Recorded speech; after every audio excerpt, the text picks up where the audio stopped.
هذا القرآن يوحدنا لطريق الخير يوجهنا الله تعالى أنزله ورسول الله معلمنا. الحمد لله رب العالمين والصلاة والسلام على رسوله محمد وعلى آله وأصحابه أجمعين. أما بعد فأعوذ بالله السميع العليم من الشيطان الرجيم. بسم اللہ الرحمن الرحیم. یا بنی آدم، اے بنو آدم، قد انزلنا، تحقیق اتارا ہم نے، علیکم تم پر، لباساً لباس، یواری جو چھپاتا ہے، سوآتکم تمہاری شرمگاہیں، وریشا اور زینت بھی ہے، ولباس التقوی اور لباس تقوی کا، ذالک خیر یہ بہتر ہے، ذالک یہ من آیات اللہ نشانیوں میں سے ہے اللہ کی، لعلہم شاید کہ وہ یذکرون وہ نصیحت پکڑیں. جنت سے انسان کو نکالا، زمین پہ بھیج دیا. اب جنت کے لباس کے بعد دنیا کے لباس کا ذکر اللہ تعالیٰ نے یہاں فرمایا ہے، اور یہ فرمایا کہ یقین مانو کہ انزلنا علیکم اتارا ہم نے تم پر، لباساً لباس.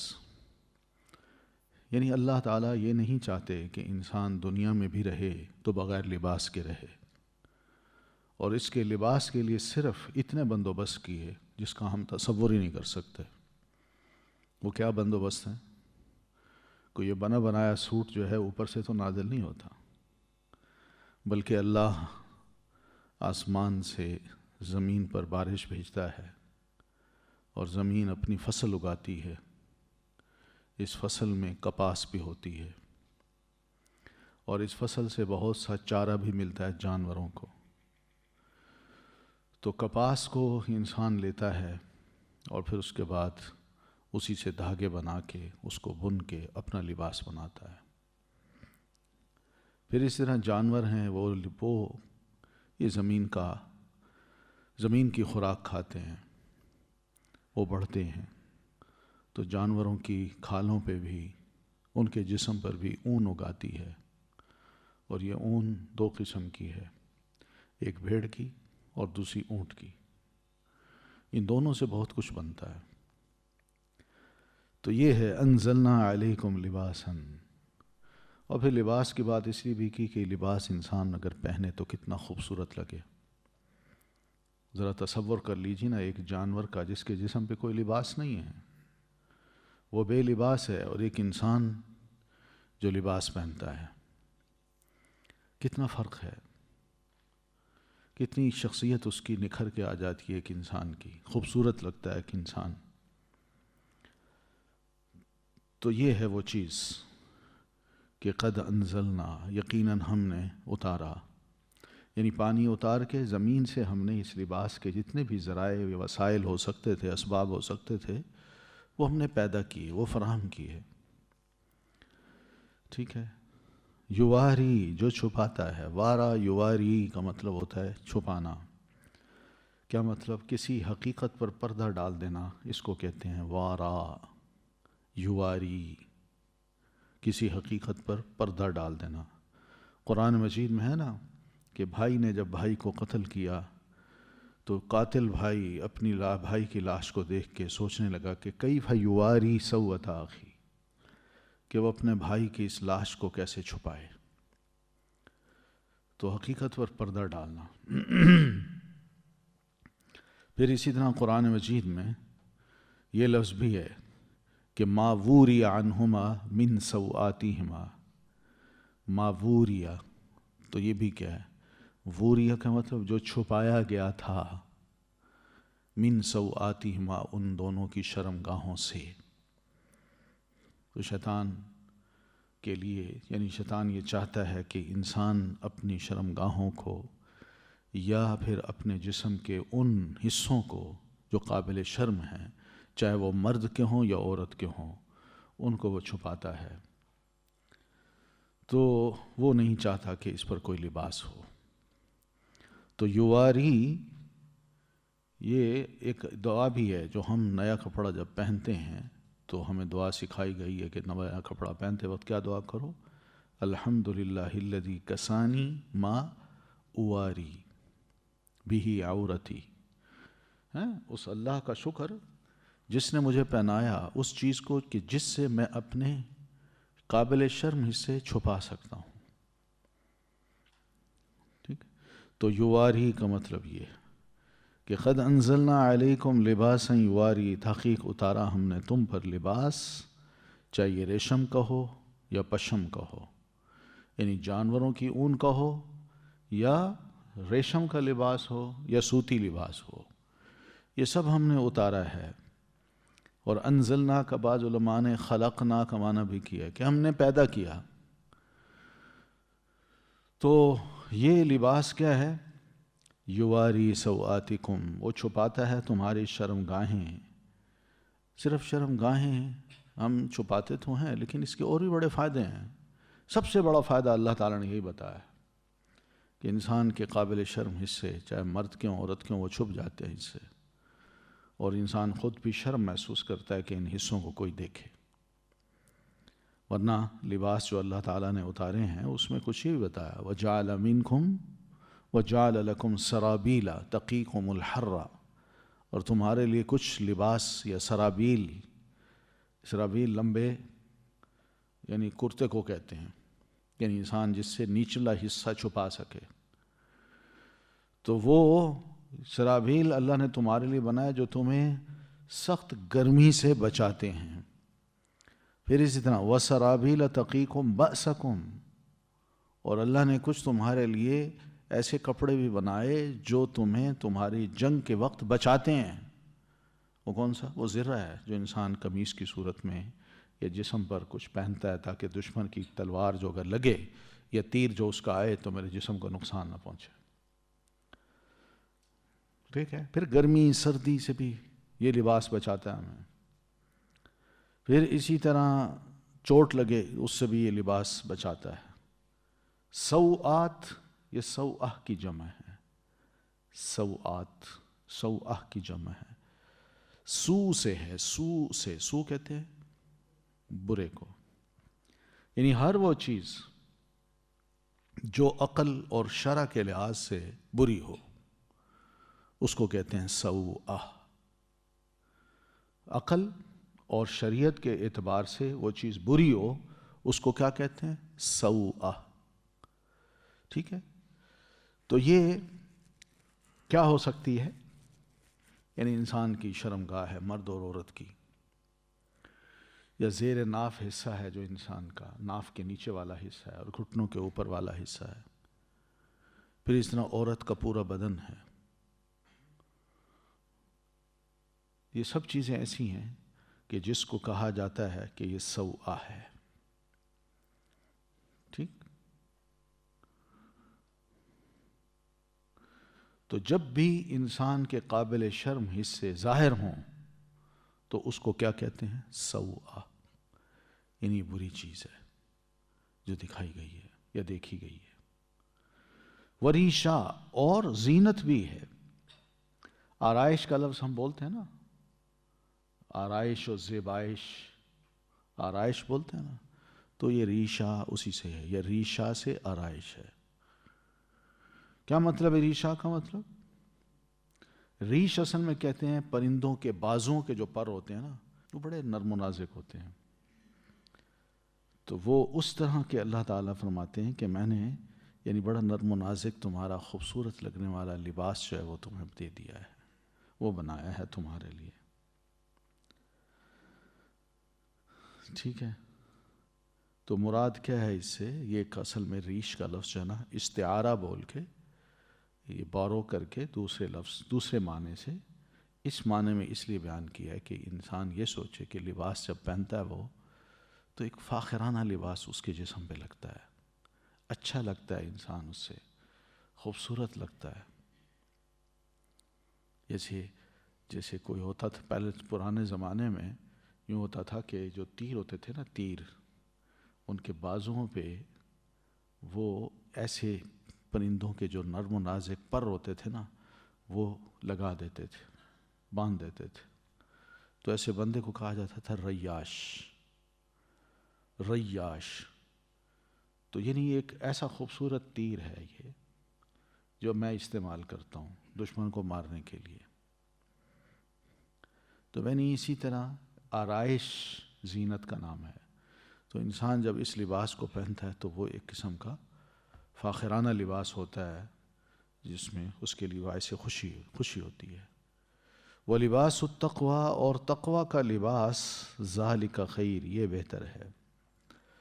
تو ایک لباس تو یہ ہے جو حقیقی معنوں میں ہم پہنتے ہیں، اور ایک معنوی لباس بھی ہے.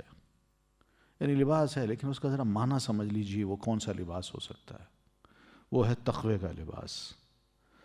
تقوی کا لباس یہ ہر مرد اور عورت کا لباس ہونا چاہیے. وہ کون سا ہے؟ ایمان ہے. یعنی بندے کا ایمان بڑا مضبوط ہو، عمل صالح ہے، بندے کا نیک عمل ہو اللہ کے لیے. یعنی ایسا لباس جو انسان کے وجود پر کہیں بھی ہو، وہ اس کے دل کے اندر ہوتا ہے، دماغ میں ہوتا ہے، وہ اچھے عمل بھی کرتا ہے، اس کا ایمان بھی مضبوط رہتا ہے، اس کے دل میں خدا کا خوف بھی رہتا ہے. تو یہ 3 قسم کے معنی ہیں اس کے لباس التقویٰ. پہلا کیا ہے؟ ایمان کا لباس. دوسرا کیا ہے؟ عمل صالح کا لباس. اور تیسرا کیا ہے؟ اللہ کے ڈر کا لباس. لباس التقویٰ ذالک خیر. تو دنیا میں جو ہم یہ لباس پہنتے ہیں، یہ بھی اگر تقوی کا لباس ہو تو اس میں بھی کوئی حرج نہیں ہے، بڑا خوبصورت لگتا ہے انسان. تقوی کا لباس سے مراد یہ وہ لباس جس کی پابندی ہماری شریعت نے لگائی ہے کہ یہ لباس آپ پہنیں. مرد عورتوں جیسا لباس نہ پہنیں اور عورتیں مردوں جیسا لباس نہ پہنیں. اگر پہنیں گے تو یہ تقوی کا لباس نہیں ہے. ایک بات. دوسری بات، عورتیں سی تھرو لباس نہ پہنیں کہ جس سے ان کا جسم نظر آئے. یہ تقوی کا لباس نہیں ہے. پھر اسی طرح مرد ریشم کا لباس نہ پہنے. یہ عورت کے لیے، مرد کے لیے نہیں ہے. مرد سونے کی انگوٹھی نہ پہنے، یہ بھی لباس ہے ایک قسم کا. یہ عورت کے لیے، مرد کے لیے نہیں ہے. وَلِبَاسُ التَّقْوَى، اور لباس تقوی کا، ذَلِكَ خیر، یہ بہتر ہے. کچھ لوگ اپنے اوپر ایک شے زبردستی بھی نافذ کر دیتے ہیں کہ جی ہم نے نرم و نازک لباس نہیں پہنا، اچھا لباس نہیں پہننا، کھدر کا کھردرا قسم کا لباس پہنا ہے. یہ کھدر کا اور کھردرا لباس یہ تقوی کی علامت ہے. یہ جو ہے نا اپنے جسم کو پرسکون بنانے اور تکلیف میں نہ ڈالنے کی علامت ہے. تم ذرا اس سے نکل کے اپنے آپ کو تکلیف میں ڈالنا چاہتے ہیں، گودڑی پہنیں گے، کھدر کے لباس پہنیں گے، لیکن نرم و نازک اور اچھے لباس جو ہیں وہ نہیں پہنیں گے. یہ غلط طریقہ ہے. پہنا جا سکتا ہے وہ لباس بھی، ٹھیک ہے. تو اس کو لباس تقوی نہیں کہتے کہ بندہ کھدر کا لباس پہن لے یا گودڑی پہن لے کہ یہ تقوی کا لباس ہے. یہ تقوی کا لباس نہیں ہے. اس طرح ہمارے فوجی پہنتے ہیں لباس، وہ ان کی فوج کی ایک ضرورت، فوج کے لیے ضرورت، اس میں وہ ایکٹیو رہتے ہیں، ٹھیک ہے نا. لیکن اگر وہ فوجی اس نیت سے لباس پہنتا ہے کہ میں نے اس سے بڑا ایکٹیو رہنا ہے اور دشمن کا مقابلہ کھل کے کرنا ہے، تو یہ بھی کیا ہے؟ لباس تقوی ہے. بس ہر بندہ ذرا سوچ لے کہ میں جو لباس پہن رہا ہوں میری نیت کیا ہے، ارادے کیا ہے، مقصد کیا ہے. کیا اس سے میرا کوئی عمل صالح ہوگا؟ کیا اللہ کی خشیت اس میں ہے، یا تکبر آ جاتا ہے میرے اندر؟ یا اسی طرح کیا میرا ایمان بڑھتا ہے یا ایمان کمزور ہوتا ہے؟ ذالک خیر، یہ بہتر ہے. ذالک من آیات اللہ، یہ لباس اللہ کی نشانیوں میں سے ہے. بندہ سوچے کس طرح ایک قمیص وہ جب وہ پہنتا ہے یا شلوار پہنتا ہے یا کوئی بھی کپڑا پہنتا ہے تو کم از کم سوچ لی کن کن مراحل سے گزر کے یہ میرے پاس پہنچا ہے. کتنا زبردست انتظام ہے جو اللہ تعالیٰ نے اس لباس کے لیے کر رکھا ہے. لعلہم یذکرون، شاید کہ وہ نصیحت پکڑیں. یعنی کس طرح کہ قدر کریں ایک ایک شے کی کہ اللہ نے اتنا کچھ دے رکھا ہے، کتنی بڑی نعمت ہے اس کی. تو اس کی قدر کیا ہوتی ہے کہ انسان جب نیا لباس پہنے تو یہ دعا پڑھے، الحمدللہ الذی کسانی ما اواری بہ عورتی و اتجمل بہ فی حیاتی. بڑی خوبصورت دعا ہے. یذکرون کا مطلب وہ نصیحت پکڑیں کا مراد یہ کہ برے کاموں سے بچیں. یا بنی آدم، اے بنو آدم، لا یفتننکم، ہرگز نہ فتنے میں ڈالے تمہیں، الشیطان و شیطان، کما اخرج ابویکم، جیسا کہ اس نے نکلوا دیا تمہارے، ابویکم، ابوینی اصل میں ہے ابوینی، کیا مطلب؟ دو باپ، والد والدہ، کم تمہارے والدین کو جس طرح اس نے نکلوا دیا من الجنتی، جنت سے. اب یہ وارننگ دی ہے، اللہ تعالیٰ نے تنبیہ کی ہے ہر انسان کو کہ اے انسان، اے بنو آدم، دھیان کرنا، شیطان کہیں تمہیں اس فتنے میں نہ ڈال دے جس فتنے میں اس نے تمہارے والدین کو ڈالا تھا، اور وہ جنت میں اس نے اٹیک کیا تھا ان پر. اور کیا چاہا تھا اس نے کہ کسی طرح یہ خوبصورت لباس جنت کا ان کے جسم پر ہے وہ میں اتروا دوں اور ان کو ایک دوسرے کے سامنے اریاں کر کے بے حیا کر دوں. تو ینزع عنہما لباسہما، اس نے اتروا دیا ان دونوں سے لباس ان دونوں کا. تو یہ جنت سے نکلنے کا سبب یہی ہے کہ شیطان کا تھوڑا سا کہنا مانا جس سے ان کا لباس اتر گیا. اور اب بھی وہی یہ چاہتا ہے کہ انسان کے وجود پر لباس نہ رہے، اور اس لیے اس نے یہ کیا لیریہما سوآتہما، تاکہ وہ دکھائے انہیں شرمگاہیں ان دونوں کی، یعنی وہ بے حیا ہو جائیں، ان میں حیا اور شرم نہ رہے.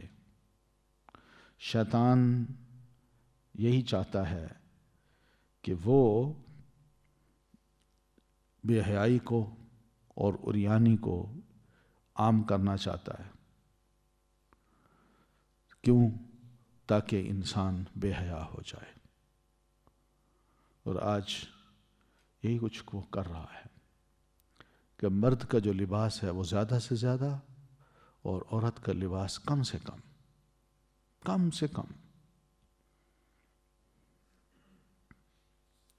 اور اس کو یہی باور کرایا جاتا ہے تم اس میں زیادہ خوبصورت لگتی ہو، اٹریکشن ہوتی ہے تم میں، مرد مہربان ہوتے ہیں، تم جتنی خوبصورت لوگی کہ تمہاری اتنی ویلیو بڑھے گی، تم اتنی اچھی ریسیپشنسٹ بن جاؤ گی، تمہیں بڑی بڑی تنخواہیں مل سکتی ہیں. ایک عورت اگر اس طرح ہو جائے اور اس آفس میں آنے والے بے شمار نوجوان ہوں، مرد ہوں، تو سب کے لیے وہ ایک گناہ کی دعوت ہے اور کچھ نہیں. تو اللہ تعالیٰ تنبیہ کرتے ہوئے فرماتے ہیں اہل ایمان کہ انہو یراکم، اے انسان، انہو یراکم، بے شک وہ شیطان، یرا دیکھتا ہے، کم تمہیں، ہوا وہ خود بھی، وقبیلہ اور اس کا قبیلہ، من حیث جہاں سے، لا ترونہم نہیں تم دیکھتے انہیں. انہو یہ وہ، بے شک وہ، یراکم، یرا کا مطلب علماء نے کیا کہ وہ مسلسل تمہیں دیکھتا ہے، مسلسل. کیوں دیکھتا ہے؟ تاکہ ہماری معمولی سی غفلت یا سستی ہمارے اندر پیدا ہو، بے پرواہی پیدا ہو اور وہ اس سے فائدہ اٹھا لے.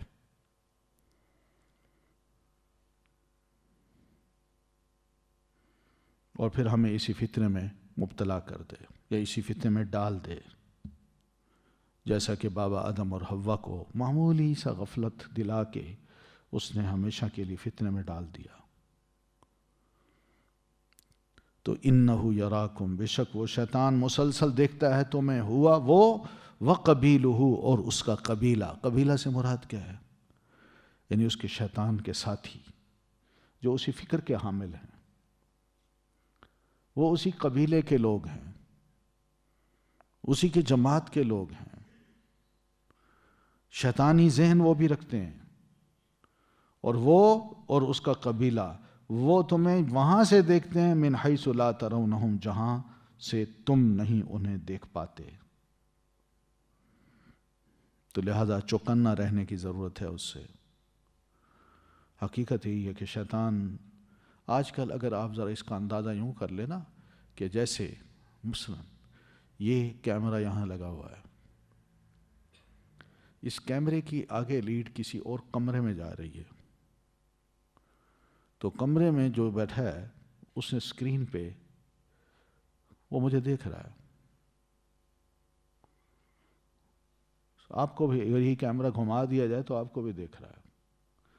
تو وہ اندر سے ہدایات دیتا ہے کہ اس کو یوں کرو، اس کو یوں کرو. یہ ہے وہ چیز کہ ہم اس کو نظر نہیں، وہ ہمیں نظر نہیں آتا مگر ہم اس کو نظر آتے ہیں. نہ صرف وہ بلکہ اس کے قبیلے کے جو افراد ہیں، اس کے چیلے چانٹے ہیں، اس کے ساتھی ہیں، فکری ساتھی ہیں، وہ بھی تمہیں دیکھتے ہیں مگر تم ان کو نہیں دیکھ پاتے. کیٹ واک کبھی دیکھی آپ نے؟ کیٹ واک، یہ لباس پہن کے جو لڑکے لڑکیاں واک کرتے ہیں اور لوگ ادھر ادھر بیٹھے ہوتے ہیں، دیکھ رہے ہوتے ہیں، ایکسپرٹ حضرات دیکھ رہے ہوتے ہیں، ہوتا ہے نا. لیکن یہ تو یہاں دیکھ رہے ہوتے ہیں نا، ایک اندر بھی دیکھ رہا ہوتا ہے، پورا گروپ بیٹھا ہوتا ہے. وہ دیکھ کے فیصلہ کرتا ہے کہ کس کو فرسٹ پرائز دینا چاہیے، ڈیزائنر کو، اور کس کو نہیں دینا چاہیے. تو اس طرح کے بہت ہیں، بہت سی چیزیں. آج کل تو چھپ چھپ کے سب کام ہو رہے ہیں، ہمیں پتہ نہیں چلتا لیکن دنیا سب کچھ دیکھ رہی ہوتی ہے. تو اِنَّهُ يَرَاكُمْ هُوَ وَقَبِيلُهُ مِنْ حَيْثُ لَا تَرَوْنَهُمْ. لہذا تم ذرا دیکھو، ہم اس کو دیکھ نہیں پاتے مگر وہ ہمیں دیکھ پاتے ہیں. ٹھیک ہے. اب سوال یہ ہے کہ کیا شیطان کو یا جن کو انسان دیکھ پاتا ہے یا نہیں؟ کچھ علماء کا کہنا ہے کہ نہیں، وہ نظر نہیں آتے، مگر یہ حقیقت ہے کہ انسان ان کو دیکھ پاتا ہے.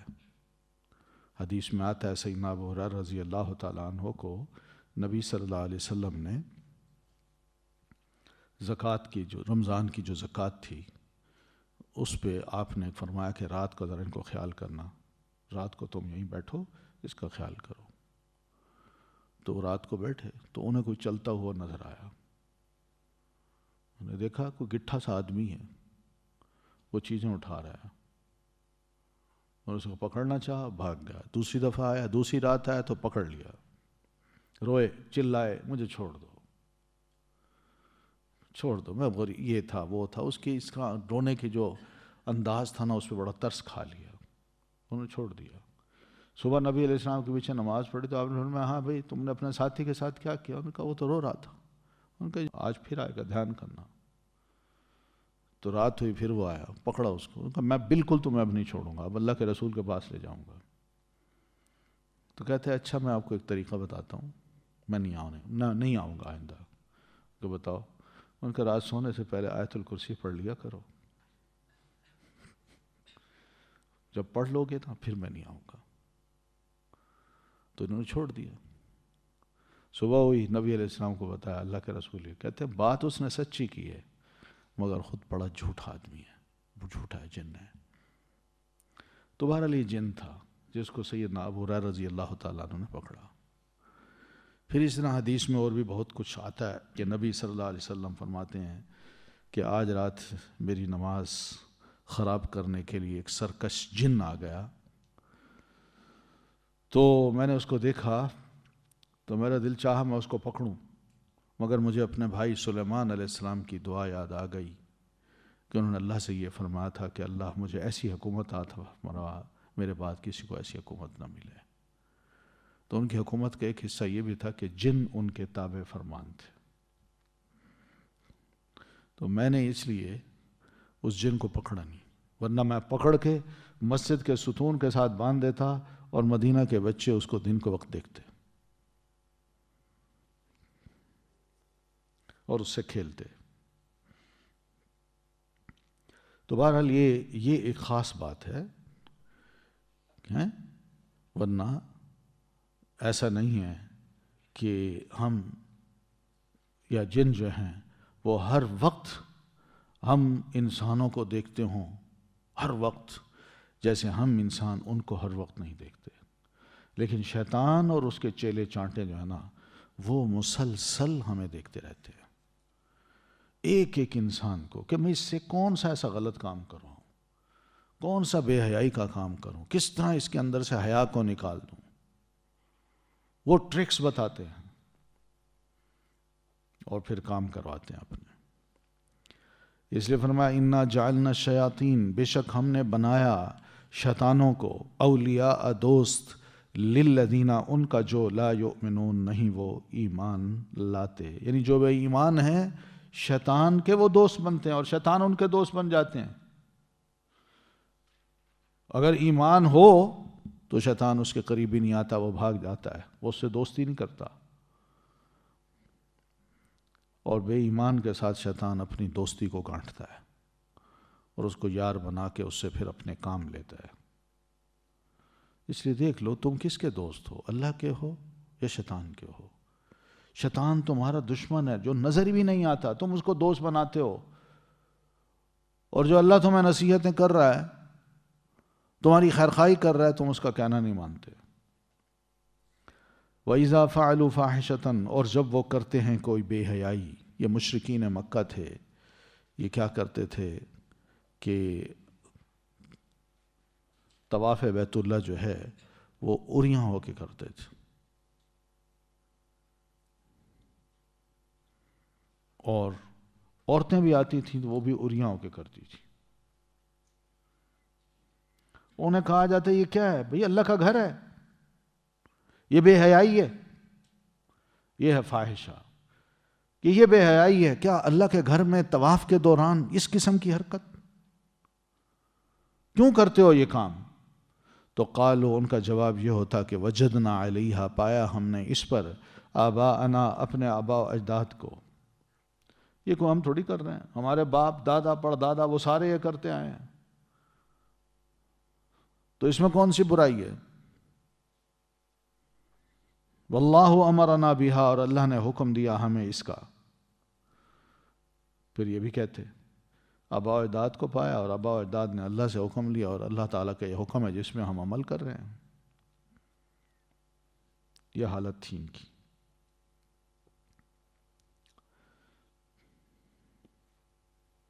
حالانکہ اللہ کا حکم کہہ تو دینا آسان ہے، مگر اللہ کے حکم کو ہم کیسے مان سکتے ہیں؟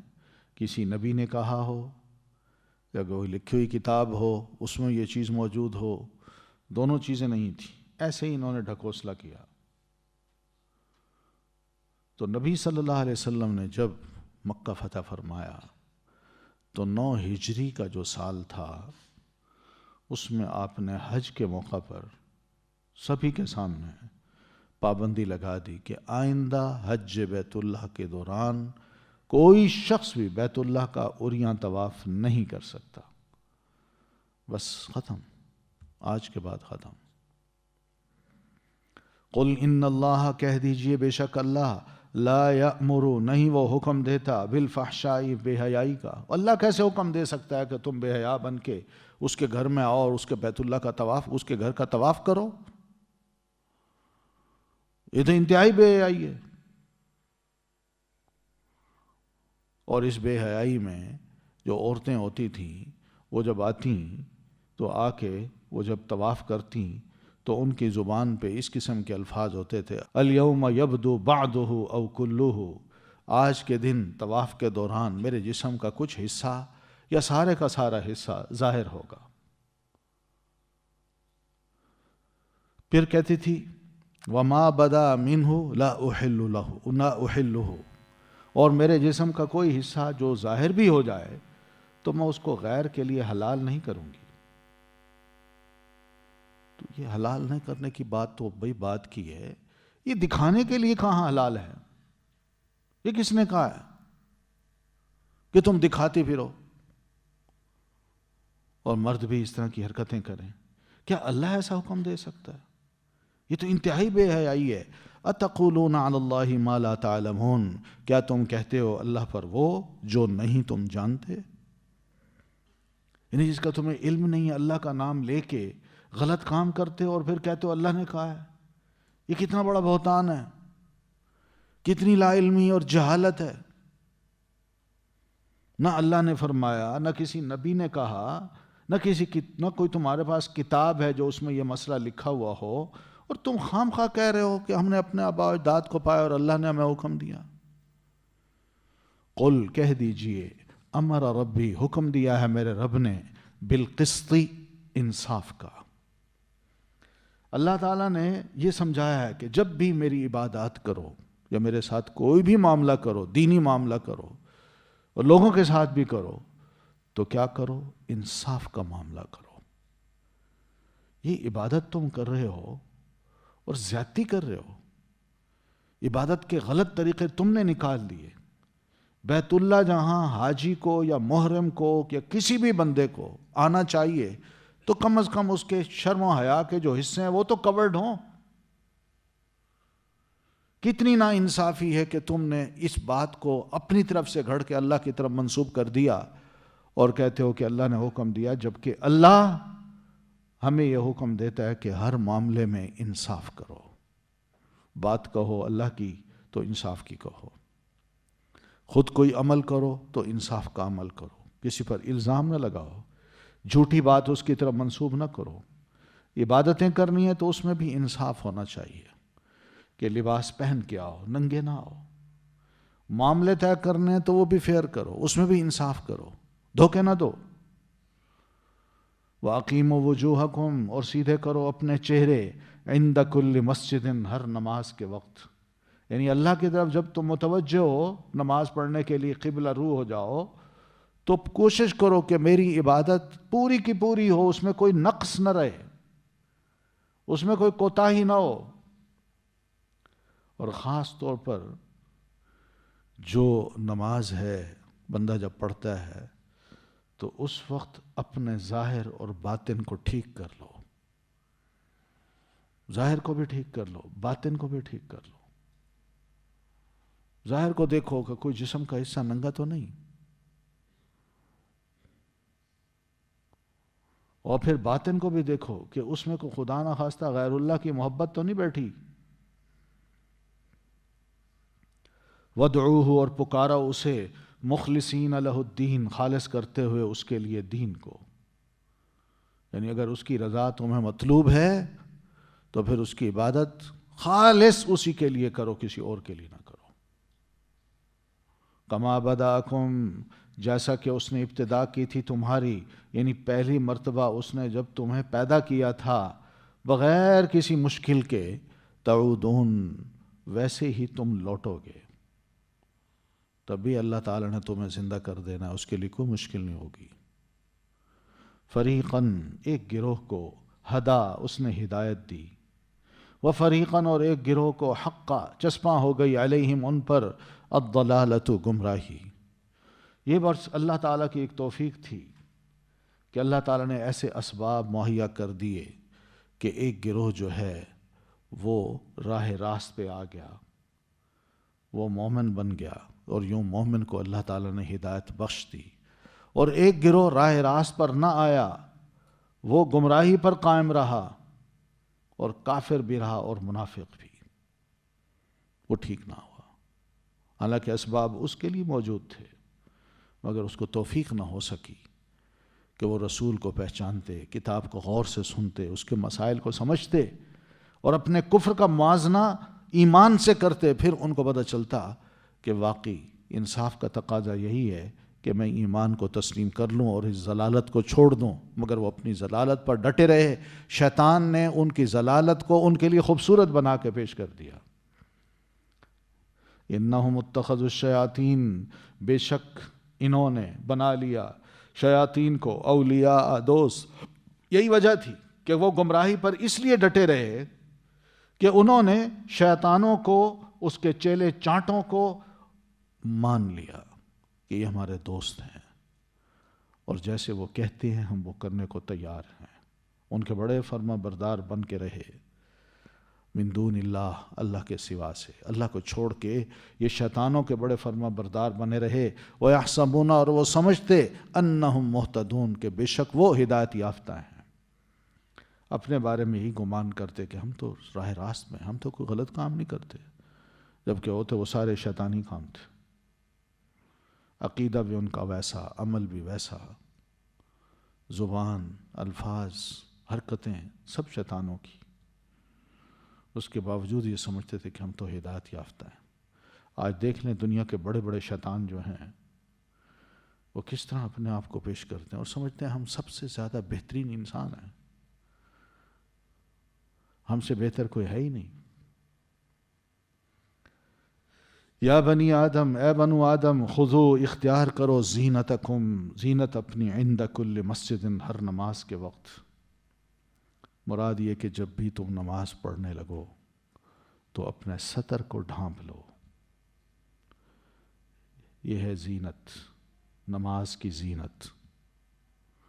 سطر کو ڈھانپ لو، عریاں ہو کے نماز نہ پڑھو، کیونکہ عریانی انتہائی بری چیز ہے کہ انسان اللہ کی عبادت کرے اور عریاں ہو کے کرے. تو اسے فرمایا خذو زینتکم، اختیار کرو اپنی زینت کو، عند کل مسجد، ہر نماز کے وقت. ہر نماز سے کیا مراد؟ چاہے وہ فرض ہو، نفل ہو، تہجد ہو، کوئی بھی نماز پڑھنی ہے تو ایک تو کام یہ کرنا ہے کہ اپنے سطر کو ڈھانپنا ہے.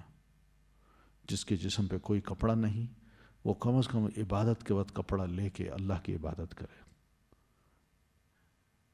اور دوسرا زینت کا مطلب کیا ہے کہ انسان جب نماز پڑھنے کے لیے آئے، کوئی بھی نماز پڑھے، اللہ کے آگے کھڑا ہو رہا ہے تو کھڑا ہونے کے لیے پہلے اپنے آپ کو اچھی طرح تیار کرے.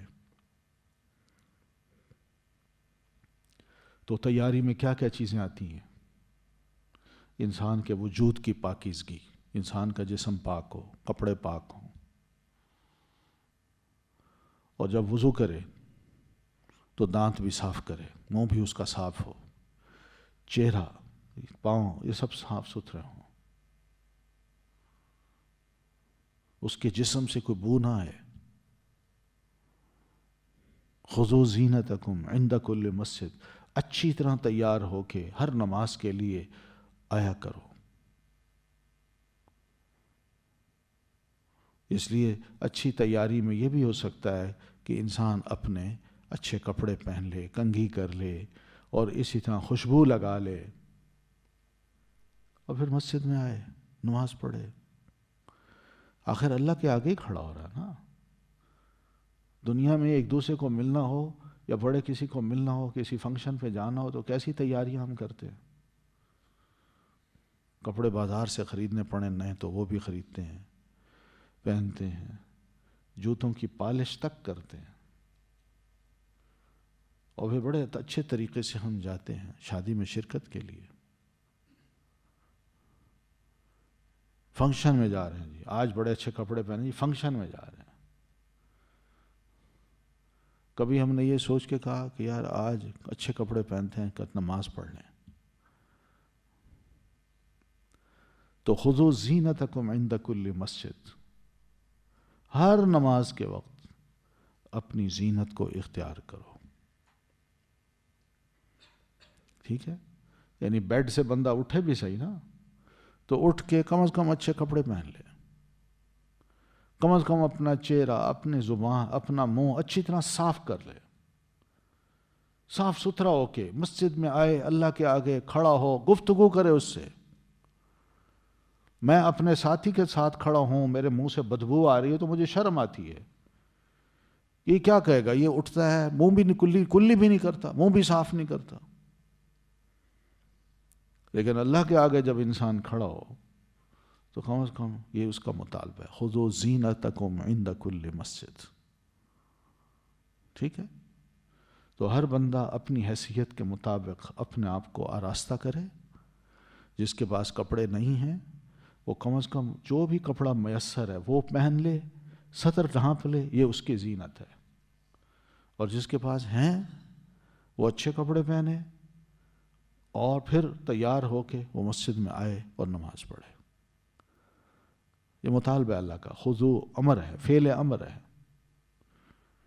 ٹھیک ہے نا؟ فعل امر ہے جس کا مطلب ہے یہ ایسے کرنا ہے. نبی صلی اللہ علیہ وسلم نے ایک صاحب کو جو مسجد میں نماز کے لیے آئے تھے ان کے مونچھوں کے بال بڑے تھے تو آپ نے نیچے مسواک رکھ کے اس کو کاٹا. یہ بھی اچھا نہیں لگا آپ کو کہ تم اللہ کے آگے کھڑے ہو, تمہارے بال بھی صحیح نہیں ہیں. اسی طرح اگر نمازیوں میں کوئی نمازی ایسا آ جاتا ہے جس نے کچا لہسن کھایا ہوا ہے یا کچا پیاز کھایا ہوا ہے اور وہ مسجد میں آتا ہے نماز پڑھتا ہے, اس کی سمیل نبی علیہ السلام فرماتے ہیں جہاں انسانوں کو تکلیف دیتی ہے وہاں اللہ کے فرشتوں کو بھی تکلیف دیتی ہے. یہ بھی زینت کے خلاف ہے. دانت دیکھتے تھے آپ لوگوں کے صاف نہیں, آپ فرماتے ہیں مسواک کیا کرو. اگر مجھے میری امت پر مشقت کا ڈر نہ ہوتا تو میں ہر نمازی کو ہر وضو کے وقت مسواک کرنے کا حکم دیتا. کئی چیزیں ہیں, کپڑے پہنے ہوئے ہیں اور موٹے کپڑے پہنے ہوئے ہیں, اندر سے پسینے کی بدبو آ رہی ہے, تو آپ صلی اللہ علیہ وسلم یہ بھی فرماتے ہیں کیوں نہیں بندہ جب اپنے گھر سے نکلتا تو تھوڑی سی خوشبو لگا لے. یہ کیا ہے؟ یہ خذو زینتکم عند کل مسجد کے حوالے سے یہ بات ہے, یہ اس کی تفصیلات ہیں. مسجد جو اللہ کی عبادت کا گھر ہے اور جہاں ہم سب آتے ہیں اس کو بھی صاف ستھرا رکھنے کی تاکید کی گئی ہے. اور جو نمازی ہیں ان کی بھی اللہ تعالیٰ نے تعریف کی ہے کہ فیہ رجال یحبون ان یتطہروا. اس مسجد کے کچھ بہت سے نمازی ہیں جو پسند کرتے ہیں کہ وہ ہمیشہ صاف ستھرے رہیں. اللہ ہمیں دیکھتا ہے ہم کتنے صاف ستھرے ہو کے مسجد میں آتے ہیں, نماز پڑھتے ہیں. تو جو یہ حکم ہے, جو اس پر عمل کرتا ہے تو اس کی تعریف بھی اللہ قرآن مجید میں کرتا ہے. وَكُلُوا وَاشْرَبُوا, اور کھاؤ اور پیو. یہ کھاؤ پیو کیا کون سی چیز؟ جو حلال اور پاک, طیب اور پاک چیزیں, حلال چیزیں ہیں ان کو کھاؤ تم. ٹھیک ہے, بس ایک کام کرنا ہے وَلَا تُسْرِفُوا, اور نہ اسراف کرو. اسراف سے مراد یہ کہ کھانے کی حرص اتنی پیدا ہو جائے کہ انسان ضرورت سے زیادہ کھا لے, یہ اسراف ہے. پھر اسی طرح اسراف کا ایک مطلب یہ بھی ہے کہ انسان اتنا کھائے کہ اس کے جسم کو نقصان پہنچے. ایک چیز, یا انسان ایسا کھانا پکائے کہ اس کے مال کو نقصان پہنچے, یعنی ضرورت سے زیادہ اس نے پیسہ خرچ کر دیا. تو یہ دونوں اعتبار سے منع ہے. کیوں؟ اسراف میں نقصان یہ ہے کہ میں زیادہ کھا لوں تو جسم کا نقصان ہے, وہ بیمار ہو سکتا ہے, اور زیادہ جب پکاؤں گا تو پیسوں کا نقصان ہے جس سے معیشت جو ہے نا وہ میری کمزور ہو سکتی ہے. تو اس لیے وَلَا تُسْرِفُوا, اسراف نہ کرو. بس منع اتنا ہے کہ انسان جس چیز سے, جس کام میں اللہ تعالیٰ نے پیسوں سے روکا ہے وہاں خرچ نہ کرے. جہاں اسراف سے روکا ہے وہاں انسان زیادہ اسراف نہ کرے. باقی سب جائز ہیں. جہاں اسراف ہوگا وہاں انسان اپنے جسم پر اور اپنے پیسے پر زیادتی کرے گا, اور ایسی زیادتی انہ لا یحب المسرفین, یقیناً وہ اللہ نہیں پسند کرتا اسراف کرنے والوں کو.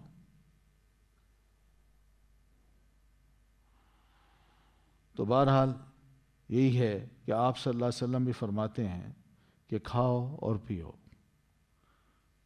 حلال اور جائز طیب چیزیں, جو چاہو کھاؤ اور جو چاہو پیو, منع نہیں ہے. بس دو چیزوں سے بچو, ایک اسراف سے اور دوسرا تکبر سے, کہ انسان بہت فضول خرچ بھی ہو جائے, ٹھیک ہے, اپنے جسم کو بھی نقصان دے اور اپنے پیسے کو بھی نقصان دے, اور پھر جب یہ کر رہا ہوتا ہے تو ذرا اس کی گردن یوں ہوتی ہے چال بھی ذرا تھوڑی سی نا بدل جاتی ہے، یہ تکبر جب اس میں آ جاتا ہے تو یہ بھی نہ ہو۔ ان دو چیزوں سے بچو پھر ٹھیک ہے۔ پھر اس میں ایک بات یہ بھی ہے کہ ہمارے علماء نے یہ کلوا واشربوا ولا تسرفوا انہ لا يحب المسرفین، اس پہ غور کیا ہے۔ یہ خلیفہ، مسلمان خلیفہ تھے بنو امیہ کے، تو ان کا جو میڈیکل ڈاکٹر تھا، یا میڈیکل کیا کہتے ہیں اس کا، ذاتی معالج جو ہوتا ہے، وہ جو ڈاکٹر تھا وہ کرسچن تھا۔ تو کسی کھانے کی میز پہ کوئی عالم بھی گئے، یہ سب لوگ بیٹھے ہوئے تھے، پوری کیبنٹ بھی بیٹھی ہے، خلیفہ بھی بیٹھا ہے، وہ ڈاکٹر بھی بیٹھا ہے۔ تو خلیفہ عالم سے گفتگو کر رہے تھے، تو اتنے میں ذرا اس ڈاکٹر نے فرصت جب پائی کہ بھئی اب میں اس سے گفتگو کر سکتا ہوں، تو اس نے سب کے سامنے یہ سوال کر دیا اور یہ کہا کہ دیکھیے علم دو قسم کے ہوتے ہیں، ایک علم ہوتا ہے علم الادیان، دین کا علم، اور ایک ہوتا ہے علم الابدان، بدن کا علم۔ میں دیکھتا ہوں کہ قرآن مجید میں علم الادیان کی تو بات ہے، لیکن علم الابدان کی کوئی بات ہی نہیں۔ تو عالم نے اس کو جواب دیا، او بھئی تم علم الابدان کی بات کرتے ہو، وہ تو اللہ تعالیٰ نے دو لفظوں میں نمٹا دیے۔ ان کا وہ کیسے؟ ان کا اللہ تعالیٰ فرماتے ہیں کلوا واشربوا ولا تسرفوا، کھاؤ پیو اور اسراف نہ کرو۔ کچھ عرصے کے بعد وہی ڈاکٹر اس عالم کو ملتا ہے اور کہتا ہے واللہ میں نے دیکھا ہے کہ اللہ تعالیٰ نے پوری میڈیکل اسی آیت میں بند کر دی ہے، پوری میڈیکل۔ کیونکہ ہمارے جسم کو کبھی بھی کوئی بیماری پیدا ہوتی ہے تو اس کی بنیاد کیا ہوتی ہے؟ اسراف، حد سے زیادہ کھانا۔ اس سے جسم کے اندر مختلف جو اعضاء ہیں وہ متاثر ہوتے ہیں، وہ بیمار ہو جاتے ہیں۔ اور پھر اس کے بعد یہ بھی ہے جہاں اندر کام کرنے والے اعضاء ہیں وہ بیمار ہوتے ہیں، وہاں یہ بھی ہے کہ اس کا جب اثر باڈی پہ پڑتا ہے تو باڈی کے مختلف حصے بھی بیمار ہوتے ہیں۔ اور اگر بندہ معتدل خوراک کھائے تو سوال ہی پیدا نہیں ہوتا کہ بندہ بیمار ہو۔ تو اس لیے تو ساری میڈیکل اسی میں، کلوا واشربوا ولا تسرفوا انہ لا يحب المسرفین، یقیناً وہ اللہ نہیں پسند کرتا اسراف کرنے والوں کو۔ قل کہہ دیجئے من کس نے حرم حرام کی زینت اللہ زینت اللہ کی، التی وہ جو اخرجہ اس نے نکالی لعبادہ اپنے بندوں کے لیے، والطیبات اور پاکیزہ چیزیں من الرزق رزق میں سے۔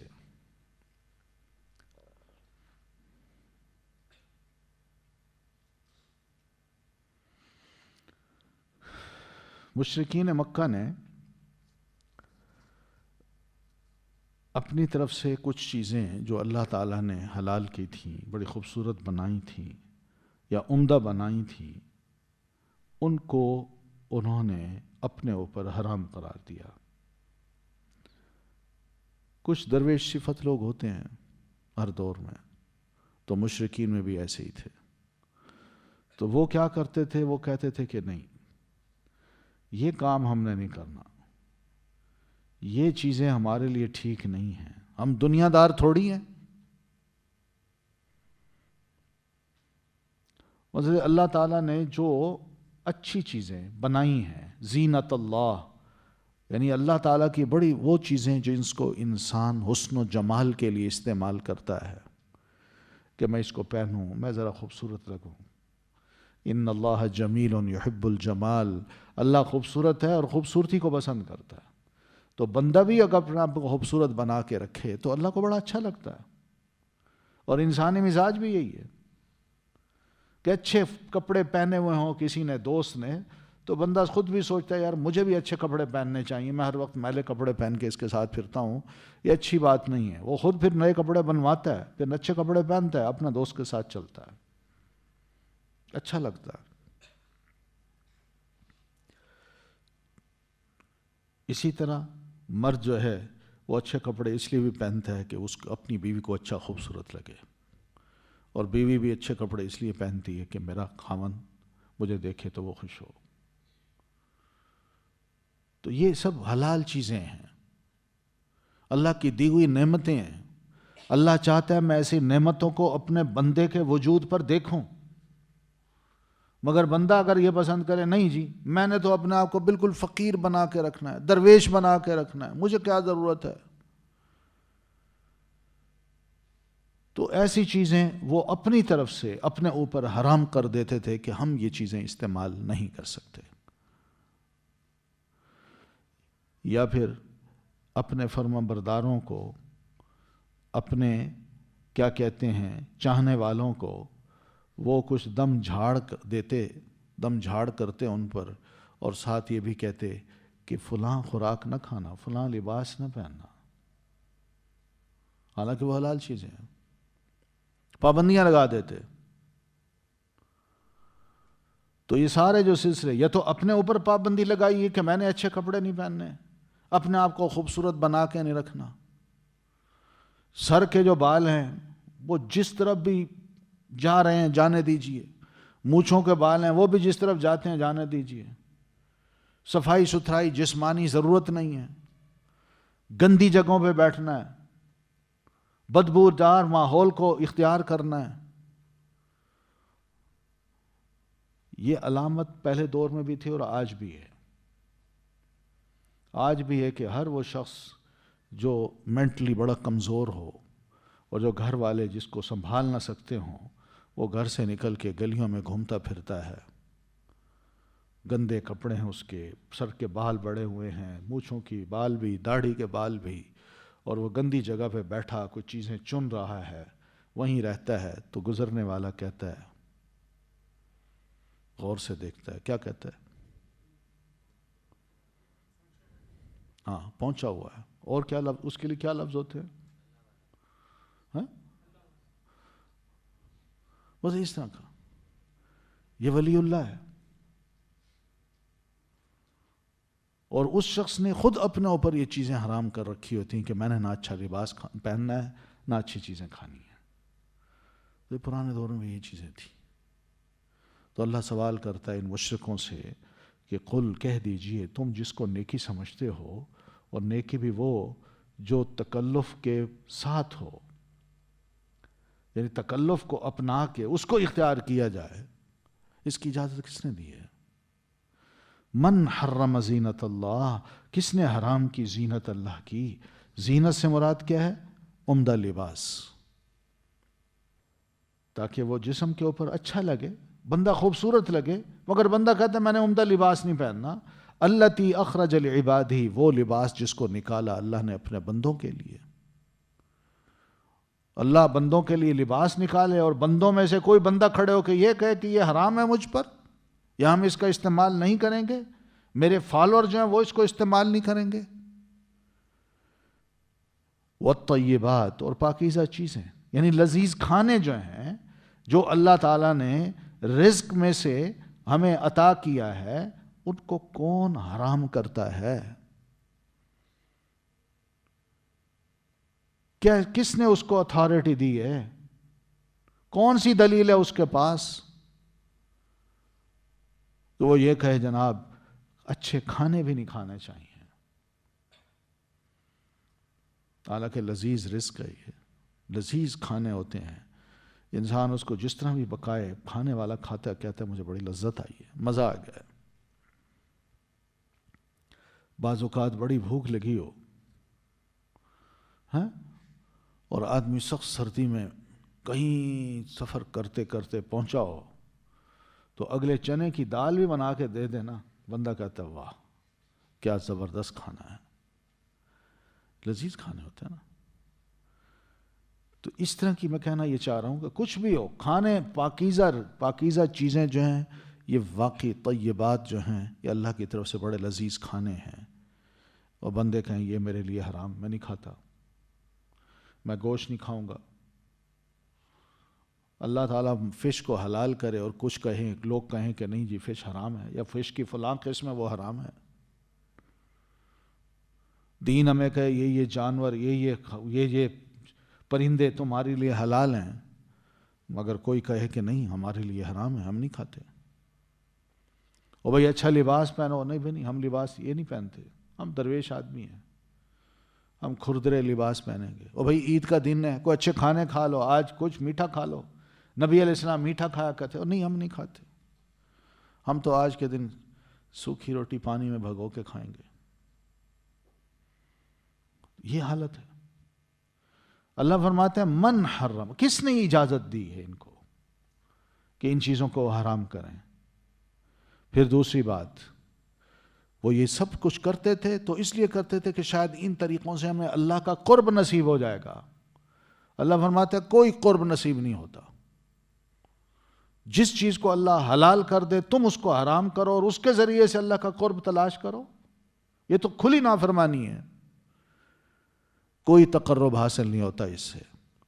قل کہہ دیجئے ہی للذین آمنوا، یہ ہیں ان کے لیے جو ایمان لائے، فی الحیات الدنیا، دنیا کی زندگی میں۔ اللہ تعالیٰ نے اہل ایمان کے لیے اس دنیا کی زندگی میں یہ سب خوبصورت چیزیں، خوبصورت لذیذ کھانے، یہ اہل ایمان کے لیے اللہ تعالیٰ نے بنائے ہیں، اور کافر جو ہیں وہ اس میں شامل ہو گئے ہیں، مگر آخرت میں خالصتا یوم القیامہ، خالص ہوں گے، یعنی خاص ہوں گے، مخصوص ہوں گے، کن کے لیے؟ انہی مومنوں کے لیے قیامت کے دن، اور یہ کافر محروم ہوں گے۔ پھر کذالک نفصل الآیات، اسی طرح ہم کھول کر بیان کرتے ہیں آیات کو، لقوم یعلمون، ان لوگوں کے لیے جو علم رکھتے ہیں، جن کو علم ہے وہ جانتے ہیں کہ اللہ تعالیٰ نے بات کھول کے بیان کر دی اور ہمیں پہلے سے پتہ ہے، ہماری کتابوں میں لکھا ہے۔ قل کہہ دیجئے انما، انما یہ جو لفظ ہے کلمہ حصر کہتے ہیں اس کو، ہاں صاد را، حصر، جس کا مطلب ہے کہ اس کے سوا کوئی اور ہے ہی، اس کے سوا کوئی اور بات ہے ہی نہیں، مراد یہ کہ صرف یہی بات ہے، یقیناً یہی بات ہے، تو اس وجہ سے اس کو محصور کر دیا جاتا ہے، جو چیز آگے آتی ہے بس وہی مراد ہوتی ہیں، کوئی اور مراد نہیں ہوتی۔ کہہ دیجئے انما، بے شک، حرم، حرام کیا، ربی، میرے رب نے، الفواحش، بے حیائی کے کاموں کو، فواحش، فاحشہ کی جمع، یہ عام لفظ ہے، سب کو شامل ہے، ہر فوحش، ہر بے حیائی کا کام یہ اس کو شامل ہے۔ اور وہ کون کون سی ہیں؟ ما ظہر منہا، آگے اس کی تفصیل بتا دی، جو ظاہری ہوں ان میں سے، وما بطن، اور جو پوشیدہ ہوں، یعنی ظاہری طور پر کوئی بے حیائی ہو یا چھپی ہوئی کوئی بے حیائی ہو، اللہ فرماتے ہیں کہ اللہ کے رسول آپ ان کو بتائیے کہ میرے رب نے ان تمام بے حیائی کے کاموں کو حرام قرار دیا ہے۔ اب یہ کیا ہے؟ ڈرامے دیکھتے ہیں، ڈرامہ میں ہوتی ہے بے حیائی،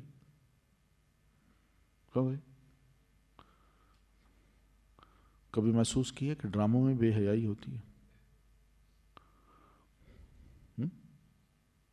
فلموں میں ہوتی ہے نا؟ آج کل تو بڑی بے حیائی، کھلی بے حیائی ہے نا، کہ لڑکا جو ہے وہ نیچے سے جا رہا ہے اور لڑکی اوپر سے اس کو دیکھ رہی ہے، اس کو جو دیکھتا ہے۔ یہ ایڈز بھی بنی ہیں، ایڈز، اور ایڈز کی بنیاد پہ کاروبار ہو رہے ہیں، سب بے حیائی کے کام ہیں۔ یہ کہتے کتنا بے وقوف بناتے ہیں انسانوں کو، یعنی افسوس یہ ہوتا ہے، تف ہے ایسے رزق پر جو اس طریقے سے کمایا جاتا ہے، یعنی عورتوں کی عصمتیں، ان کی عزتیں لوٹ کے، یا ان کو برسر عام لوگوں کو بتا کے انسان پیسے کمائے۔ کیا کوئی پسند کرتا ہے اپنی بہن کے لیے، بیٹی کے لیے، ماں کے لیے؟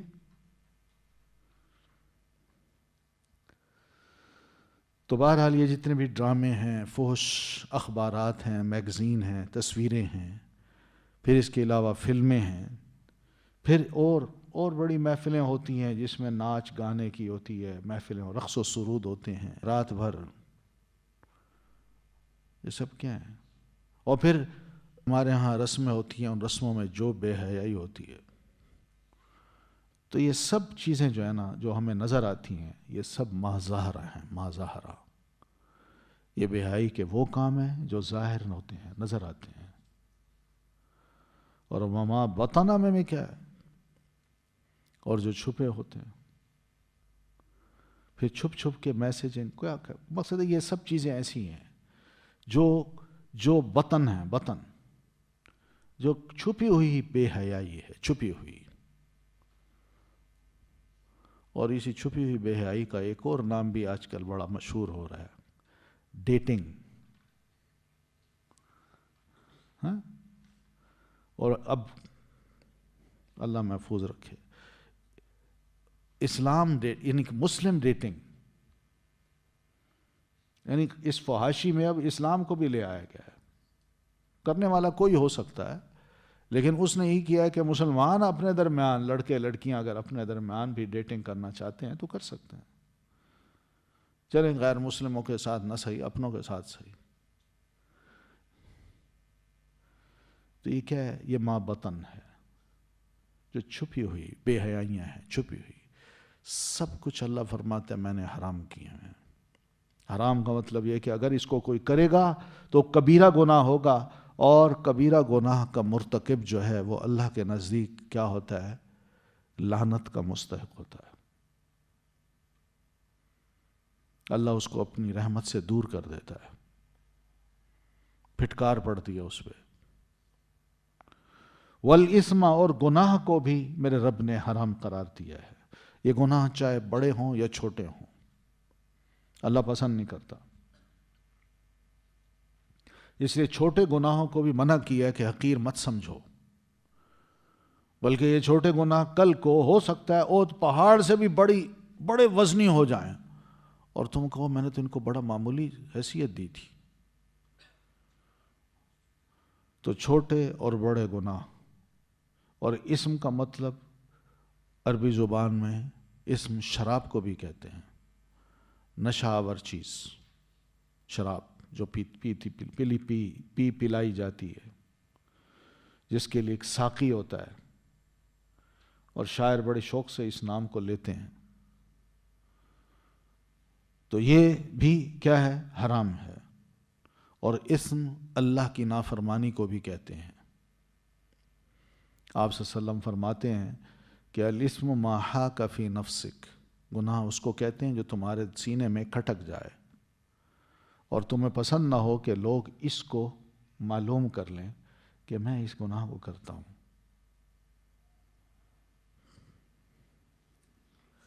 کچھ علماء کہتے ہیں کہ اسم وہ ہوتا ہے کہ انسان جب وہ گناہ کرتا ہے تو صرف اس کی ذات تک محدود رہتا ہے، اس کا اثر دوسرے پر نہیں پڑتا۔ اور اگلا لفظ ہے والبغی، اور بغی کہتے ہیں ایسے گناہ کو جس کا اثر نہ صرف اس کی ذات پہ پڑتا ہے بلکہ دوسرے بھی اس سے اثر لیتے ہیں، وہ بھی متاثر ہوتے ہیں، وہ بھی اس میں انوالو ہو جاتے ہیں۔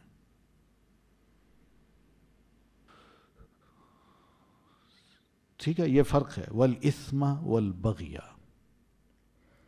اور بغی کا ایک مطلب زیادتی بھی ہے، سرکشی بھی ہے، ظلم بھی ہے۔ تو یہ سب کام کیا ہیں؟ بغیر الحق، کوئی گناہ، کوئی زیادتی کا کام بغیر کسی حق کے، یعنی ناحق اگر کیا جائے تو اللہ نے اس کو بھی کیا کیا ہے؟ حرام قرار دیا ہے۔ وَأَن تُشْرِكُوا بِاللَّهِ، اور یہ کہ تم شریک ٹھہراؤ ساتھ اللہ کے، مَا لَمْ يُنَزِّلْ بِهِ سُلْطَانًا، جو نہیں اس نے اتاری اس کی کوئی دلیل۔ آسمان سے اس نے کوئی دلیل نہیں اتاری کہ بندہ کہے میں شرک کرتا ہوں تو میرے لیے شرک جائز ہے، اس کے پاس کسی قسم کی کوئی دلیل ہے ہی نہیں۔ وَأَن تَقُولُوا عَلَى اللَّهِ مَا لَا تَعْلَمُونَ، اور یہ کہ تم کہو اللہ پر جو تم نہیں جانتے، یعنی جس کا تمہیں حقیقی علم ہی نہیں، تم کہو یہ اللہ تعالیٰ نے ہمیں حکم دیا ہے۔ جیسے فاحشہ کی بات پیچھے آئی تو انہوں نے کہا وَاللَّهُ أَمَرَنَا بِهَذَا، اللہ نے ہمیں اس کا حکم دیا تھا۔ تو اللہ فرماتے ہیں تم اللہ پر ایسی باتیں چھانٹتے ہو، اللہ کا نام لے کے اللہ کی طرف منسوب کر رہے ہو، اللہ نے کہاں تمہیں حکم دیا ہے؟ تو اب دیکھیں اس میں 5 باتیں پتہ چلتی ہیں اس آیت میں، اور یہ 5 باتیں کیا ہیں؟ یہ زیادتی کے کام ہیں، یہ 5 چیزیں۔ آپ ذرا پھر غور کریں. اور ان کو فقہی زبان میں کہا جاتا ہے جنایات. جنایات، جنایہ، اس کا مطلب ہوتا ہے کرائم. تو پہلی چیز کیا ہے؟ انما حرم ربی الفواحش. تو امام، ایک بہت بڑے امام گزرے ہیں، امام رازی رحمۃ اللہ علیہ، فخر الدین رازی رحمۃ اللہ علیہ، انہوں نے اس آیت پہ بڑا اچھا تبصرہ کیا ہے. کہتے ہیں پہلی بات دیکھیں کہ فواحش کی بات کی ہے تو اسلام یہ چاہتا ہے کہ کوئی بندہ کسی کے نسب پر کسی قسم کی زیادتی کرے، وہ جنایہ ہے، وہ اللہ کے نزدیک بہت بڑا جرم ہے، کرائم ہے. اور نسب پر جو زیادتی ہوتی ہے وہ کس طرح ہوتی ہے؟ وہ زنا سے ہوتی ہے، یا زنا کے قریب لے جانے والے کاموں سے ہوتی ہے، یا زنا کے قریب لے جانے والی حرکتوں سے ہوتی ہے. تو ایک تو یہ ہے کہ یہ بہت بڑا گناہ ہے، کرائم ہے. تو پہلا کرائم اللہ نے یہ بتایا، اس لیے اس کو حرام قرار دیا ہے. دوسرا کیا ہے؟ والاسم. اسم کا مطلب میں نے ایک تو گناہ بتایا تھا، دوسرا کیا بتایا تھا؟ شراب. تو اللہ یہ بھی چاہتا ہے کہ عقل پر بھی کسی قسم کی کوئی زیادتی نہ ہو. جو اللہ نے ہمیں دماغ دے رکھا ہے، عقل دے رکھی ہے، جس سے ہم سوچتے ہیں سمجھتے ہیں، اس پر زیادتی کرنے کا طریقہ کیا ہے؟ کہ انسان کو شراب انسان خود شراب پی لے یا کسی کو پلا دے تو اس کی عقل پہ پردہ پڑ جائے اور وہ کچھ سمجھ نہ سکے، سن نہ سکے، ہوش ہی نہ اس کو، مدہوش ہو، چاہے وہ دو منٹ کے لیے بھی ہو. تو بہرحال کیا ہے؟ یہ بہت بڑا کرائم ہے کہ انسان اپنی عقل پر کوئی پردہ ڈلوانے کے لیے کوئی بھی چیز ایسی کھا لے یا پی لے جو اس کی عقل پہ پردہ ڈال لے اور اس کو کچھ سمجھ نہ آئے. اللہ کے نزدیک یہ بھی بہت بڑا کرائم ہے. یہ ہے اسم. اور والبغی، تیسری چیز انسان کی عزت ہے، اور چوتھی ہے جان اور مال. تو یہ عزت، جان اور مال جو ہے، اس کو اللہ تعالیٰ نے البغی بغیر الحق کہا ہے کہ ناحق کسی کی عزت لوٹی جائے، ناحق کسی کی جان کو مارا جائے، اور ناحق کسی کے مال کو لوٹ لیا جائے. تو یہ سب کیا ہے؟ یہ ناحق کام ہے. یہ چوتھا کرائم ہے جو بہت بڑا ہے. اور پانچواں کرائم ہے کہ دین پر انسان کسی قسم کی کوئی زیادتی کرے، دین پر. اور دین پر زیادتی دو قسم کی ہے.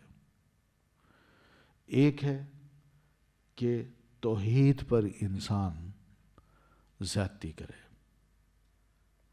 اور وہ زیادتی یہی ہے کہ ان تشرکوا باللہ ما لم ينزل به سلطانا. ٹھیک ہے؟ اور دوسری قسم اس کی یہ ہے کہ بغیر علم کے اللہ تعالیٰ کے بارے میں کسی قسم کی کوئی بات کرنا. یہ اللہ نے فرمایا ہے، یہ ہے وَأَن تَقُولُوا عَلَى اللَّهِ مَا لَا تَعْلَمُونَ. ٹھیک ہے؟ تو یہ جو 5 چیزیں ہیں، انہی 5 کو کہا جاتا ہے مقاصد شریعہ. کہ شریعت کو دینے کا مقصد ہی یہی ہے کہ اللہ چاہتا ہے کہ انسان سے وابستہ 5 چیزیں وہ اس کی محفوظ رہیں، اس کو کسی قسم کا کوئی نقصان نہ پہنچے، اس میں کوئی کمی نہ آئے، یا کوئی ان پر کوئی زیادتی نہ کرے. ٹھیک ہے؟ تو یہ مقاصد شریعہ بھی کہلاتے ہیں. وَلِكُلِّ أُمَّةٍ أَجَلٌ. اور ہر امت کے لیے ایک مقررہ وقت ہے. مقررہ وقت سے مراد کیا ہے؟ مہلت عمل ہے. اور یہ مہلت عمل اللہ کس لیے دیتا ہے؟ آزمائش کے لیے، تاکہ میں اس قوم کو، اس امت کو آزما کے دیکھ لوں کہ یہ میری فرما بردار بنتی ہے یا باغی بنتی ہے. اور وقت دیتا ہے اللہ تعالیٰ. دنیا میں کبھی کبھی سزا دے دیتا ہے، لیکن بہتوں کو چھوڑ بھی دیتا ہے. لیکن فَإِذَا جَاءَ أَجَلُهُمْ، پھر جب آ جاتا ہے مقررہ وقت ان کا، یعنی اللہ جب ان کو پکڑنے کے وقت لے آتا ہے کہ میں اب ان کا مواخذہ کروں، طے کر لیتا ہے، تو لا یستأخرون ساعتاً، تو نہ وہ پیچھے ہو سکتے، نہیں وہ پیچھے ہو سکتے ایک گھڑی، ولا یستقدمون، اور نہ وہ آگے بڑھ سکتے ہیں۔ پھر اسی گھڑی اس کا فیصلہ اللہ کر دیتا ہے، وہ ایک لمحہ آگے پیچھے نہیں ہو سکتے۔ تو شیطانی خیالات تو ایسے ہوتے ہیں کہ ہم مقابلہ کرنا جانتے ہیں، مگر اللہ فرماتا ہے میں نے جو وقت مقرر کر رکھا ہے نا، اس سے ایک لمحہ نہ آگے جا سکتا ہے بندہ، نہ پیچھے جا سکتا ہے۔ عین اسی وقت پر جو میں نے پہلے فیصلہ طے کیا ہوا ہے اسی کے مطابق فیصلہ ہو جاتا ہے۔ یا بنی آدم، اے بنو آدم، اما یأتینکم، اگر آ جائیں تمہارے پاس رسول کی جمع رسول ہے، اگر آ جائیں تمہارے پاس رسول، منکم، تم میں سے مراد انسانوں میں سے، تم انسانوں میں سے، کہیں اور سے نہیں، کچھ اور مخلوق نہیں، تو جو تقوی کیا کرے، یعنی میری آیات سن کے ڈر جائے، اپنی اصلاح کر لے، شرک اور کبائر سے بچے، میرا خوف ہی اپنے دل میں بٹھائے، میری نافرمانی سے بچے، وَأَصْلَحَ، اور اپنی اصلاح کر لے، یعنی اپنے ظاہری اور باطنی اعمال کو درست کر لے، تو فلا خوف، تو نہ کوئی خوف ہوگا، علیہم، ان پر، دوسرے خوف زدہ ہوں گے مگر یہ خوف زدہ نہیں ہوگا، اس لیے کہ اس دن کے شر سے اللہ تعالیٰ نے ان کو بے خوف رکھنا۔ وَوَقَاهُمُ اللَّهُ شَرَّ ذَلِكَ الْيَوْمِ، اس دن کے شر سے اللہ تعالیٰ نے ایسے بندوں کو محفوظ رکھنا ہے۔ وَلَا هُمْ يَحْزَنُونَ، اور نہ وہ غمگین ہوں گے کہ گزرے واقعات ہمارے ساتھ ایسے تھے، دنیا میں ہم نے بڑی تکلیفیں اٹھائیں، نہیں، سب بھول جائیں گے، ایسا کچھ اللہ تعالیٰ ان کو دے گا۔ تو اچھے انجام کی جو شرط ہے وہ کیا ہے؟ تقوی اور بندے کی اپنی ذاتی اصلاح۔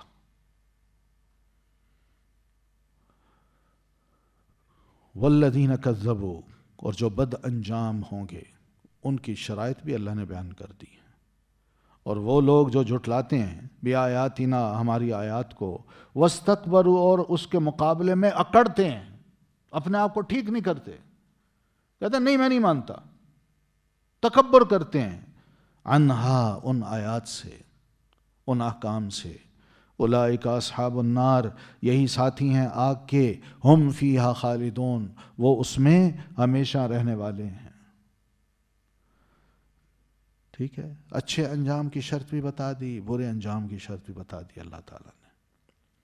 فمن اظلم، تو کون بڑا ظالم ہے، ممن، اس سے جو، افترا، گھڑ لے، علی اللہ، اللہ پر، کذباً، جھوٹ، جیسے پیچھے پڑھ چکے ہیں کہ اللہ نے ہمیں حکم دیا ہے کہ ہم اس قسم کی بے حیائی کریں، یہ جھوٹ ہے۔ او کذب بآیاتی، یا وہ جھٹلائے اس کی آیات کو، یہ بھی بہت بڑا ظالم انسان ہے جو اللہ کے احکام آئیں اس کی آیات کو سنے نہ مانے، کہتے میں نہیں مانتا۔ اولئک ینالہم، یہی لوگ ہیں پہنچے گا انہیں، نصیبہم، حصہ ان کا، من الکتاب، ہی لکھے ہوئے میں سے، اللہ تعالیٰ نے ان کے مقدر میں، لوح محفوظ میں جو کچھ لکھ رکھا ہے وہ ان کو دنیا میں پہنچ کے رہے گا کہ کتنی عمر ہے ان کی، کتنا ان کو رزق ملے گا، اور کتنا ان کی آرام ملے گا، اور کتنا ان کو رنج ملے گا، وہ مل کے رہے گا ان کو، بے فکر رہیں۔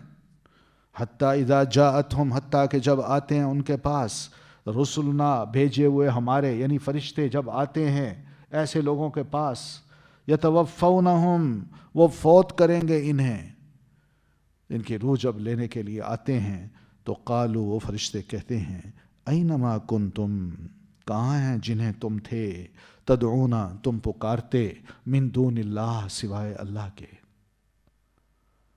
مطلب یہ کہ تم تو دنیا میں اس طرح جیتے تھے کہ بس اللہ کے سوا ہم جن کو پکارتے ہیں وہی ہمارے مددگار ہوں گے، مرتے وقت بھی اور مرنے کے بعد میدان محشر میں بھی، اور پھر حساب کتاب کے وقت بھی، اور انہوں نے ہمیں جنت میں داخل کرانا ہے۔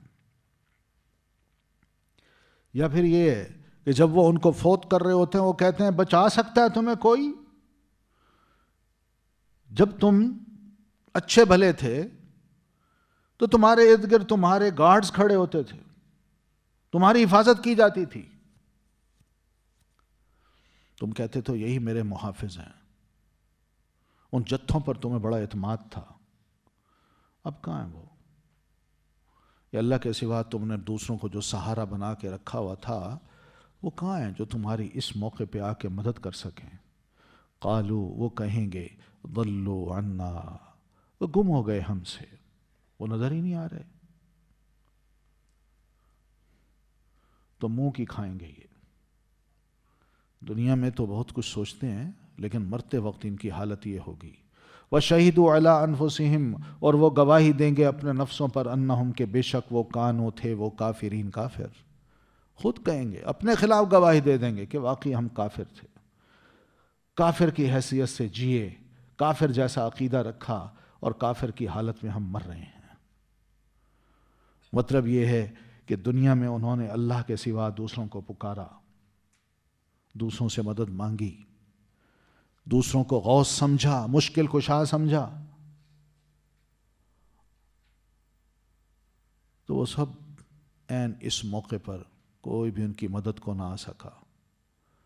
دوسروں سے اللہ کے سوا دوسروں کو کون ہوتا ہے؟ زیادہ زیادہ کون ہوتا ہے؟ ولی ہوتا ہے نا، یا اور اس سے بڑھا کر اور کون ہو سکتا ہے؟ نبی ہو سکتا ہے نا، یا اس سے آگے جائیے کوئی اور مخلوق، فرشتہ ہو سکتا ہے نا۔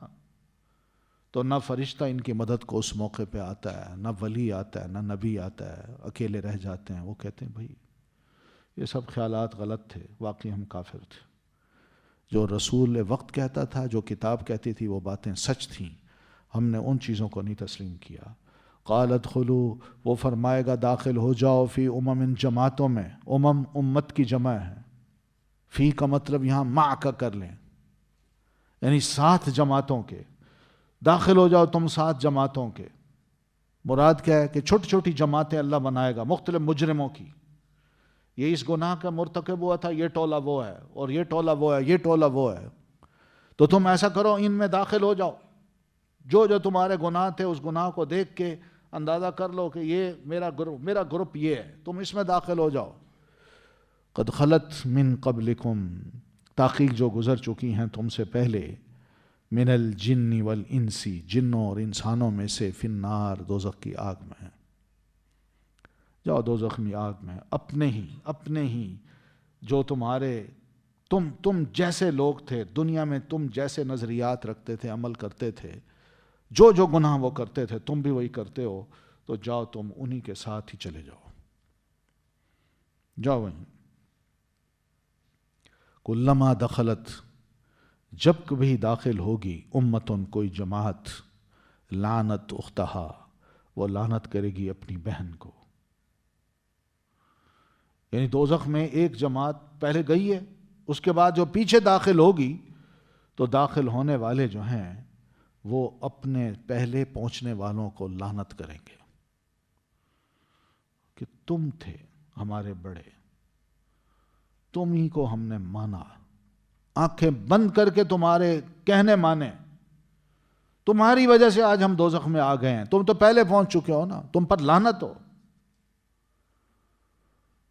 تو یہ اختہا سے مراد کیا ہے کہ جس کے مشرکانہ عقائد ہوں گے وہ گروہ جب دوزخ میں جائے گا تو آگے دوسروں کو دیکھے گا، وہ ان کے بڑے قائدین ہوں گے، تو وہ ان کو جا کے کہ تم ہمارے ہم خیال تھے، تم پر لعنت ہو، تم نے اپنے خیالات ہم پر مسلط کیے، تم نے ہمارا دین بگاڑا، تم نے ہمیں گمراہ کیا، تم نے غلط مذہب بنایا اور اس کے پیروکار ہمیں بنا دیا، یا پھر تم جہنم میں چلے گئے، آج تمہاری وجہ سے ہم بھی جہنم میں تمہارے ساتھی ہیں۔ تو یہ سب کیا ہے؟ اخت کے معنی ہے۔ حتی اذا ادارکوا فیہا، یہاں تک کہ جب وہ ادارکوا اصل میں ہے تدارکوا، تدارکوا کا کیا مطلب ہے؟ وہ جمع ہو جائیں گے، اکٹھے ہو جائیں گے، وہاں اکٹھے مل جائیں گے دوزخ کی آگ میں، فیہا جمیعاً، اس دوزخ کی آگ میں سب کے سب جب اس میں جمع ہو جائیں گے، قالت کہے گی اخراہم، پچھلی ان کی، لی اولاہم، اپنی پہلو کو، پچھلی کون؟ بعد میں آنے والی، بعد میں دوزخ میں شامل ہونے والی یا بعد میں دوزخ میں داخل ہونے والی جو جماعت ہے، وہ اپنے سے پہلے جانے والی کو کیا کہے گی؟ یعنی پہلے ہوں گے لیڈر، ان سے پہلے جانے والے ان کے بڑے بڑے لوگ ہوں گے، ان کے قائدین ہوں گے، ان کے سردار ہوں گے، تو وہ پہلے ہوں گے تو ان کے فالورز جو ہیں، ماننے والے، آنکھیں بند کر کے ہر بات تسلیم کرنے والے، تو یہ سب بعد میں جب جائیں گے تو کہیں گے ربنا، اے ہمارے رب۔ تو پتہ چل گیا نا، اخرا کس کو کہیں گے؟ بعد میں آنے والی پارٹی، بعد میں آنے والا گروہ، اور یہ کون ہوگا؟ فالورز کا، اور پہلے پہنچنے والا کون سا ہوگا؟ لیڈرز کا، قائدین کا۔ تو یہ بعد میں آنے والے ان کو کیا کہیں گے، یا ان کے بارے میں کیا کہیں گے؟ ربنا، اے ہمارے رب، ہؤلائی، ان لوگوں نے، یہ ہیں وہ لوگ، اضلونا، جنہوں نے گمراہ کیا ہمیں، ان کے بڑے ناپاک عمل تھے، انہوں نے اپنے ناپاک عملوں کو ہمارے سامنے بڑا خوبصورت بنایا، ان کی بڑی ناپاک گفتگو ہوتی تھی، اور ان کی ناپاک گفتگو کو انہوں نے ہمارے سامنے بڑا خوبصورت بنایا، جس سے ہم گمراہ ہو گئے۔ فآتِهِمْ عَذَابًا، تو اللہ دے ان کو عذاب، ضعفاً، دگنا، من النار، آگ کا۔ یہ لیڈر ہیں، ان کو ڈبل سزا دے، ہم بے قصور ہیں۔ تو اللہ فرمائے گا لِكُلٍّ ضِعْفٌ، اب یہ کوسنے کا وقت نہیں ہے، ایک دوسرے کو برا بھلا کہنے کا وقت نہیں ہے، نہ دوسرے کو تم الزام دے سکتے ہو، تم سبھی مجرم ہو، اس لیے لِكُلٍّ ضِعْفٌ، تم سب کے لیے، ہر ایک کے لیے دگنا عذاب ہے، وَلَكِنْ لَا تَعْلَمُونَ، اور لیکن نہیں تم علم رکھتے، نہیں تم جانتے۔ وَقَالَتْ أُولَاهُمْ، اور کہیں گے پہلے ان کے، لِأُخْرَاهُمْ، اپنے پچھلوں کو، یعنی بعد آنے والوں کو، اب لیڈر جواب دیں گے ان کو، فَمَا كَانَ لَكُمْ عَلَيْنَا مِنْ فَضْلٍ، تو نہ تھی تمہارے لیے ہم پر کوئی فضیلت، یعنی گمراہی، ضلالت اور عذاب جو بھی اب ہم دیکھ رہے ہیں، بات یہ ہے کہ اس کے اسباب موجود تھے، ان کو اختیار کرنا یہ ہماری اپنی چوائس تھی۔ اگر ہم نے اختیار کیا تو ہم نے تمہیں گردن سے تو نہیں پکڑا تھا کہ تم اس جھوٹ کو اپناؤ، اس شرک کو اپناؤ، اس گمراہی کو اپناؤ جس میں ہم چل رہے ہیں، ہم نے تو تمہیں مجبور نہیں کیا تھا۔ جس طرح ہم گمراہ ہوئے تم بھی گمراہ ہو گئے، جس طرح ہم ضلالت کا شکار ہوئے تم بھی ہو گئے، جس طرح ہمیں آج سزا مل رہی ہے تو اسی سزا میں ہم سب مشترک ہیں، اکٹھے ہیں۔ تو اگر یہ سب کچھ ہے تو ہم تو برابر ہیں۔ تو فما کان لکم علینا من فضل، تو کیسی ہوئی، نہ ہوئی تمہارے لیے ہم پر کوئی فضیلت، تو تم کس بات پہ کہتے ہو، کس برتے پہ کہتے ہو کہ اللہ ان کو تو ڈبل سزا دے، ہمیں سنگل سزا دے؟ کوئی بھی بڑائی تو بات کرو، کوئی بڑائی ظاہر تو کرو کہ اس وجہ سے ہمیں کم سزا ملنی چاہیے اور ان کو زیادہ ملنی چاہیے۔ اس طرح وہ پلٹ کے جواب دیں گے، تو فذوقوا العذاب، پس چکھو تم عذاب کو، بما کنتم تکسبون، بوجہ اس کے جو تھے تم کمائی کرتے۔ اب یہ گناہ تم نے بھی کیے، ہم نے بھی کیے، ہم تو چکھ رہے ہیں، تم بعد میں آئے ہو ہم پہ لعنتیں بھیجتے ہو، ہمیں برا بھلا کہتے ہو۔ جو تم کمائی کر کے آئے ہو نا، اب اپنی کمائی کی وجہ سے یہ سزا تم بھی بھگتو جو ہم بھگت رہے ہیں۔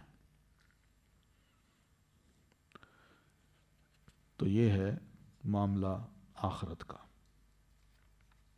کہ دنیا میں انسان سوچتا کیا ہے، اور آخرت میں اللہ تعالیٰ نے جو انصاف کرنا ہے اس پر اس کو پھر سب کچھ ملے گا بھی صحیح، اور پچھتاوا بھی ہوگا، اور یہ ڈائلاگ ہوں گے ان کے آپس میں۔ ٹھیک ہے، سبحانک اللہم و بحمدک، اشہد ان لا الہ الا انت، استغفرک و اتوب الیک۔ الله تعالى أنزله